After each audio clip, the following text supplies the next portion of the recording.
Welcome back, everyone. So, we have the results for the what looks better. Yes, we do. Volvo versus Ford. Now, sorry for that 2-week, 3-week hiatus. Whatever it was. 2 weeks, what? Okay. These guys didn't know how to drive manual transmission. I felt obligated to do something about that. Yes. So we have. But hey, now we can drive manual. Technically. I would never drive with you. Okay. Moving on. So, Ford versus the Volvo shooting brake. Okay, real quick. What do you think? Who won? I think the Ford probably did. No, it's probably that, you know what? It was definitely... It was the Ford. Hey! The Ford won by 75%, leaving the Volvo at 25%. So, more people like the Ford, and that's not a surprise. The shooting brake is kind of an acquired taste. Yes. I do like the shooting brake. No, I like the Ford more. Joe, we didn't get your vote on camera because you weren't there that day. So. Oh, yes, I wasn't. Sorry, I was regrettably detained. Yes. So what's your vote? You know, take a guess. Sheriff's or Probably LAPD? the Ford, if I had to guess. What? I'm sorry. Leo just said the most random thing. He might as well have said banana. No, it was the Ford, of course. Like, as much as I love Volvo. Right. It just... And we know you'll, yeah. Hey, I mean, the Swedes, they can sure... Hey, you know what? They will always have their 5-star crash rating they can fall back on. That's true. Before we move on, I will just say, I hated on the Volvo a lot last week, but the Volvo does look good, not compared to the Ford. There are other shooting brakes that I would say it looks better than, and other shooting brakes that look better than that. Yeah. Also, there's actually a coupe version of that car, which I think looks really nice. Yeah. But we weren't comparing those cars, so we can't Unfortunate. say. All right, well, let's move on to what looks better. Again, we have a new poll. So just for everyone from last time, if you don't have a computer or you're watching it on a TV or you're watching it on your phone, you have to have the app on your phone to be able to vote. There was some confusion last time because I didn't know how to do it. No. You mean not some confusion. You mean he was confused because he lives in the year 1995, where YouTube is just coming out. Actually, sorry, that's viably false. But let's No, but to clarify, if you have the app on your phone, you can vote. If you are on a computer, you can vote. Can't vote on TV, and you can't vote if you're just typing in YouTube into your search engine. Yes. And then going to the website on your mobile device. The poll won't come up, just so you know. Yes. But for those of you who have the YouTube app on your phone and those who are voting on computer, you should be able to see it. Yeah. So we have a new What Looks Better. The poll is going to be, I'm guessing, right there. Called it. Nailed it. No. Leo, it's 3 degrees to the right. Sorry. A little more. So anyway, what looks better? We have the 1968 Chevrolet Camaro with exposed headlights. So what do I mean by that? There's two models. There's the hideaway lights and then the exposed headlights. The exposed ones are standard, so we're going off of that to give it a little more of an edge versus the Dodge Charger 1968. There's a picture of it right there. Beautiful car. Peter. Now, before I give my pick, I would like to say we chose 68 so that we would not have the Dukes of Hazzard bias going on here because Joe... Well, I mean... Joe and others, meaning everybody, loves the Dukes of Hazzard's car, but... so we went with the 68. My choice, the Charger. Now, I love the Camaro.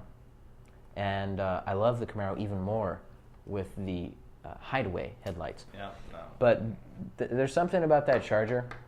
It's very American muscle, and it's gigantic.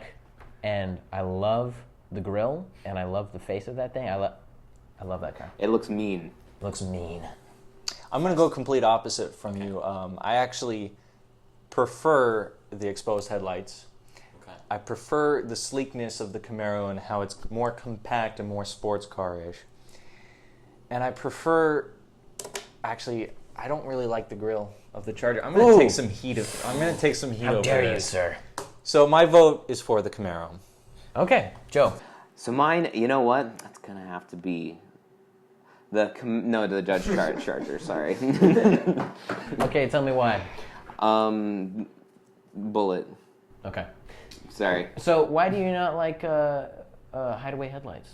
It's not that the Camaro right there, that looks fantastic. Yes, I agree. Actually, I think it's not so much the hideaway headlights as I just don't like the look of the Charger's too big to me. I know it's a muscle car, and I have nothing against that. I love muscle cars, but I prefer more sleeker small, sports car? sleeker, compact, like the Mustang. The Mustang is a very small car in comparison to the Yeah, it's Charger tiny. or anything. Yes. Even the Mach 1 Mustang, really small compared to muscle cars from the time. That's just my style. I've nothing. I mean, it's okay. I don't know. I don't like it. All right. Now that we've all voted, Yes. let's move on to Wait, sorry, don't mean to interrupt, but I do mean to interrupt. Please, everyone, this vote for the Camaro, please. I can't lose this. We argued about this extensively off camera, which is why it's going on right now. Don't vote for the Charger. Wait, so Camaro, Vote for please. the Charger. So wait, wait, before we move on, is there a bet going on? Is that why you don't want to lose? No, it's that I really just can't lose. He because just doesn't it'll want to be lose. Well, hey, on the bright side, you'll have those 3 Chevy fans in the audience behind you. Yes, absolutely. Now, I think it's time for Pete's PSA. What do you guys say? Sounds good. Been to a me. while, let's yeah, do it's this. been a long time. You'll have to excuse me for a moment here. Where's he going? I don't know. Peter, What what are you doing? What is that?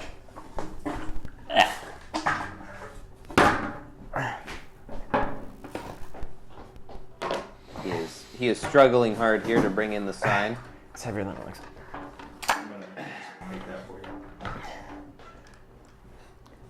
Stop running over the road signs near my house, please.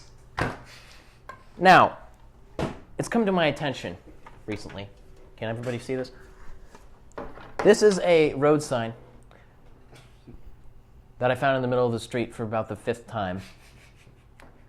So, to whoever is out there who keeps hitting this with their car, I don't know what you're driving. It must be a tank, because that is not easy to do. You see that? Can everybody see that? No, probably not. Anyway, please stop doing this. And if you are approaching a roundabout, which this happened to be near, and there's a sign saying "Go around," don't go towards the sign. You got to go around it. Just That's so why everyone's it's there. aware, this sign means don't hit the knight in shining armor. Yes, the shield here. Anyway, thank you for Yes, letting stop me get that destroying off my city crop. property. Joe, All right. Anyway, sorry, just had to get that off I my meant to chest. say Peter. Please don't slap me. Oh, that's a slap. Oh, that's, yeah. All right, moving on. So today we thought we would talk about some transmissions. And because last week we learned how to drive sticks, so we thought we would see why is it that sticks are going away, Yeah. and what's the future of transmissions? So when I was thinking about this, I thought, well, what are some pros and what are some cons of manual and automatic transmissions? So for manual, we have some pros here. The cost. Most manuals are actually cheaper than an automatic because they put their manuals in baseline models like sport editions or off-road, like the 4Runner is a 4x4. They put it in the, and I mean they make automatic versions, but it's the sport model. So the lower end model. They're also easier and cheaper to produce. Now, another pro, brakes. They run out way slower. Okay, you have to replace your brakes way less often because there's engine braking in a manual transmission. When you shift down a gear, it actually it raises your RPMs and slows the car down. Right. Which, believe it or not, does not affect the engine anyway. Unless you're going 65 in 5th gear and you shift down to 2nd gear, don't do that. Yeah. Okay, so that's another pro. Here's another pro. We have, it's more fun to drive. I was wondering when you were going to get to that one. It's way more fun. You can be driving a beater with a manual transmission, and it's more fun to drive than an automatic car. Yeah. Unless you're losing. It doesn't matter. What are you talking about losing, Joe? What are you doing on your spare time? He's going to Mexico. Anyway, so no, he's not going to Mexico. That's a joke. Yes. It's just in general more fun to drive because you can feel like you're more active. You feel like you're racing. You feel like you're not street racing. Right. You feel like you're in a race car. Okay? Here's another thing. You are going the speed limit at all times. Yes, exactly. Are you sure, Leo? Yes. Yes. Okay.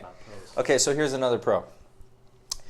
You cannot do anything but drive while you're driving a manual transmission vehicle. So, I don't for know. young I think people, I can do it. Yeah. okay, Let's let me see. put it Hold this on, way. No. Let me go through here. See. So, here's the steering wheel. You need. Okay, let's see. I need gas, clutch, steer, serial, phone, and then when you shift, No, you can't do it. You can't do it. So here's the thing. For young people out there who are on their phones, we disagree with. I hate seeing that. Yeah, Yes, It's impossible to do in a manual do you car. ever sit at a red light and it turns green and you're there for 5 seconds? Yes. You go beep beep, and then you just see in the back window, you see the phone go down. Yes. You know what I mean? Well, not just that, but you just see like the guy wake up like, oops, a daisy, and then he starts driving away. So that's something I look at as a good thing. Manual cars, you have to drive. There's nothing you can do. If you did, it's very difficult. But there is a con to that. It is much harder to eat your cheeseburger while you're driving a manual car. That's true. It's unfortunate. It's very difficult. Okay, so there are cons. It's not a perfect system, obviously. Everything has ups and downs. Number one, traffic. Traffic sucks. It sucks. Your left foot gets super tired, and the clutch, I think you guys can attest to this, the Toyota's clutch sucks. It's really tough. Yes. It's not fun in traffic. It's like a well-done burger. No, actually, a burger, even well-done burgers are still good. No, it's like a well-done steak. It's just too firm. Yes. Yeah. Okay, another thing is clutch wear. So using your clutch, especially in traffic, wears your clutch down very quickly, and you got to replace it. Now, on average, you don't have to replace your clutch that often, but that is one extra thing you do have to do that you don't onto an automatic. Yes. Hills can be stressful, very stressful depending on the car you're driving. Modern cars, they have what's called anti-rollback, like the Subaru Crosstrek manual versions. You put it in first gear and you start to go, you're not going to go anywhere. Nice. It's actually weird. I don't like it. Really? Yeah, it's odd because you expect to roll backwards and it's like, it's an odd feeling. I don't know how to explain it. In the Toyota, you would roll down the hill until you hit something. There's that one stop sign that we stopped at, and both me and Joe probably went back about 3 feet. Mm-hmm. Yes. Yeah. It was tricky to see. If you're proficient, it's not bad. I'm proficient, so it doesn't affect me at all. It's just another thing to do. Stalling, yeah, you can potentially stall depending on, again, on your proficiency. You guys didn't stall, which was surprising. No offense. We're pretty good. Well, it's because we're not that crafty. It is. I have stalled on the road, and sometimes it's just you're not thinking about it, and you just accidentally do something and you stall. No, and I say we're pretty good, but I am kidding, and I have stalled in your car before. Yes, many times. No, just once. The Vaughn's parking lot. Okay, sure. Let's go with that. So anyway, so it is stressful when you stall on the road. People honk at you and you're freaking out. And it's not that bad even. You just turn on the car. But it can be stressful. Okay, another thing is less fuel efficient. Now with CVT, and we'll get into that, CVT and automatic transmissions with 1,000,000 gears. My brother Andres's Yeah, you ever see Mercedes? a picture of one of those things? Yeah, it's ridiculous. It's like, yeah. It has 7 Crazy. gears. It's like that. It's like that. You go on the it's like freeway, that wide. 7th gear, and you're cruising at 1,000 RPM. Yeah. You know, you get way better gas mileage as opposed to. There's something I would like to bring up about that, but yeah, keep going. Okay, and then another con to it is it does take longer to learn, as we showed with these guys. Right. You can spend hours in a parking lot, and you won't be proficient until you start doing it every day. Yes. Or when you go on the street and actually drive around. for a Right. day. So it's not bad. It doesn't take you long. You could go to a It's just muscle We memory. proved it. You guys can go to a Yeah. parking lot one time and go out on the road, and you'll survive. Yes. Most likely. It's just a most likely. Disclaimer: you might die on the road. But it's not as intuitive. Automatic drive, gas, brake, steering. Yes. Yeah. And cheeseburger. Cheeseburger. I can't believe I forgot the cheeseburger. And if you're a really stupid person who texts while they drive, Yes. then you do that too. You know, I have Unfortunately. like you know how like some people just like to wait, sit behind the guy texting. I've like as soon as the light turns green, if I don't see his foot off the brake, almost immediately he's getting a dose of the horn. Yeah. Actually, going back to fuel efficient manual versus automatic. Well, yes, Sorry, I'd like to bring this Yeah, up. It's a legitimate point. Back in the day, say like, let's talk early '90s. If you look at like EPA ratings between manual and automatic vehicles from like say the mid '90s or something like that, or even the mid 2000s, it's manual transmission vehicles usually got about 1 to 2 better in the city, and then it's usually either the same highway or one less. That's why people drove them back. It was preferred because of that Yes. reason. Well, no, because and then again, this is like when automatics only had like 4 or 5 gears. Like actually, because my old truck, it was a 4-speed with an overdrive. So theoretically, it was a 4-speed automatic transmission, and which whatever, it made it sound fancy or whatever. It's still a 5-speed because. Here's my question for you guys, and we're running out of time, so concisely, Why do you think in Europe the percentage of people driving stick to automatic is almost reversed? I don't know for sure. I'm guessing right now, but it has a few things. Number one, again, cost.